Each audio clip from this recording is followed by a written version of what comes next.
And tonight we are continuing to follow the developing story surrounding Herman Cain. As we reported, Politico.com is claiming that at least 2 women accused Cain of inappropriate behavior way back in the early 1990s. However, the article conveniently leaves out very key details.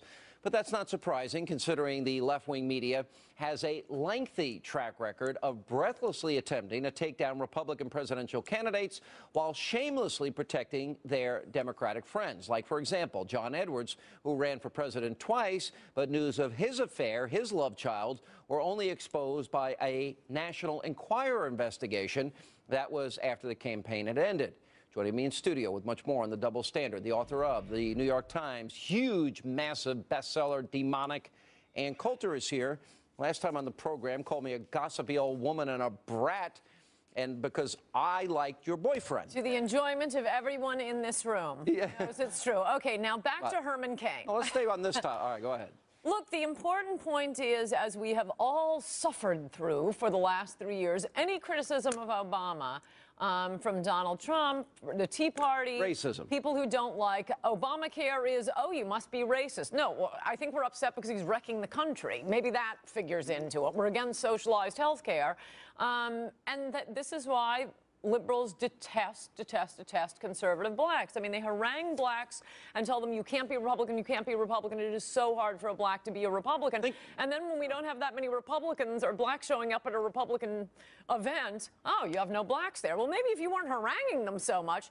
In any event, this is now the second time a conservative black has had outrageous and what appear to be false allegations of a sexual nature leveled against him by the left, Clarence Thomas, of course.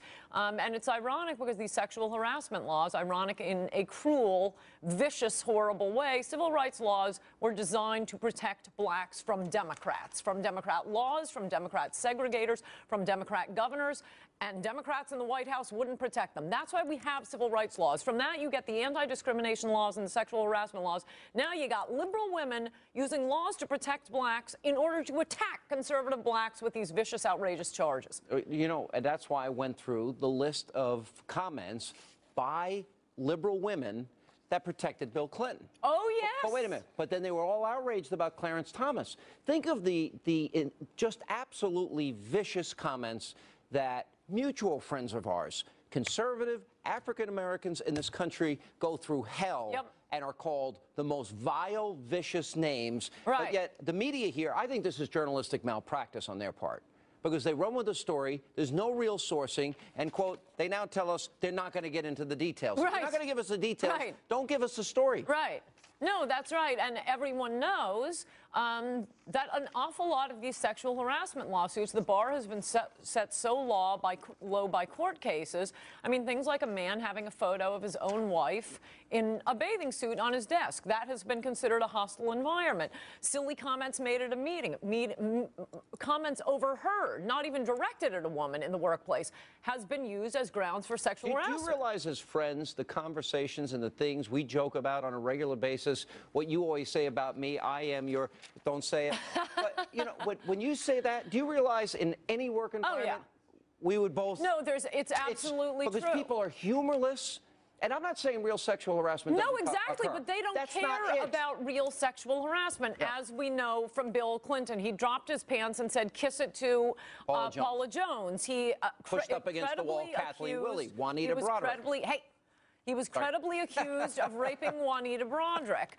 He groped Kathleen Willey, and in response to that, Gloria Steinem, the great grandee of the feminist movement, wrote an op-ed piece in the New York Times announcing the new rule for sexual harassment, at least in the case of a pro-choice Democrat, which is the boss gets one free grope. Yeah, that was the new rule. She said, well, he groped her, but when she said no, he took no for an answer. So if you're a pro-choice Democrat, white Southern man, one free grope. If you are a conservative black, they will believe the most horrible sexualized fantasies of these uptight white women feminists. And Clarence Thomas used the term high high-tech lynching. Is that Yep. high-tech? Is that accurate? Absolutely is. It All right. absolutely is, and it's coming from the exact same people who used to do the lynching with ropes. Now they do it with a word processor. In the Democratic Party. Yes. Yes, we had to have national federal civil rights laws to protect blacks from Democrats, as described in a full chapter in my book, Demonic, giving a revisionist history to their revisionist history of civil rights in this country. It was always Democrats. I mean, these liberal historians always describe it as Southerners. They weren't all Southerners, but you know what they were all? They were all Democrats. But it seems the liberal establishment was threatened by Cain early on. Symbolic crack pipe, bad apple, currying white favor. He's the guy that the Tea Party gets to say is their black friend. Right. All these things have been said. What is it about Herman Cain that threatens liberal establishment thought? Well, there are many wonderful qualities to Herman Cain, but to be honest with you, I think liberals are too dense to see them. All they see is conservative black man. Look at how they go after Allen West. Look at how they go after Michael Steele. I mean, all of them with wonderful qualities. I mean, that's why our blacks are so much better than their blacks. To become a black Republican, you don't just roll into it. You're not going with the flow. You have fought against probably your family members, probably your neighbors. You have thought everything out, and that's why we have very impressive blacks in our party. Here's what's disappointing about this, because no John Conyers in the Republican Party, no Maxine Waters in the Republican Party. His mother was a maid. His father worked 3 jobs. He was a janitor, et cetera. He grew up poor, just like Clarence Thomas, his grandfather, my grandfather's son. Great book. He tells this whole story of growing up. They are role models for people of all races. No, not only that. Yes, they are. And he was a math major. He was literally a rocket scientist. Morehouse College. Not only that, but the reason we do have a special place for blacks in American society is because there was slavery, because there was Jim Crow, thanks Democrats.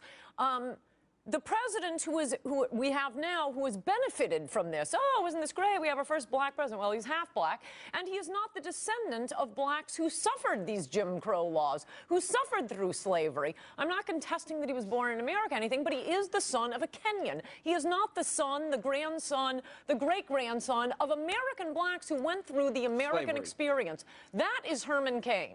All right. And Coulter, thanks for being with us. Thank you. I'm glad you didn't call me a gossipy old woman. You are. A brat. I was not bratty tonight. Not even a little bit. Hey, if you're going to fill up this time, I'm going to say more about how wonderful Cain and 999 are.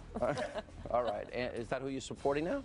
Well, I want him for vice president, as you know. All right. Although after all this, I'm so hopping mad, I'm considering moving him to the top of the ticket. All right. And Coulter, coming up, more on the fallout of the sexual allegations that are being made against presidential candidate Herman Cain. How could this impact the 2012 GOP field? Plus, you know Bob Beckles, a huge liberal. Did you know his brother is a Hollywood conservative? They're going to debate that and much more coming up straight ahead. This program is brought to you by McGladrey Assurance, Tax, Consulting.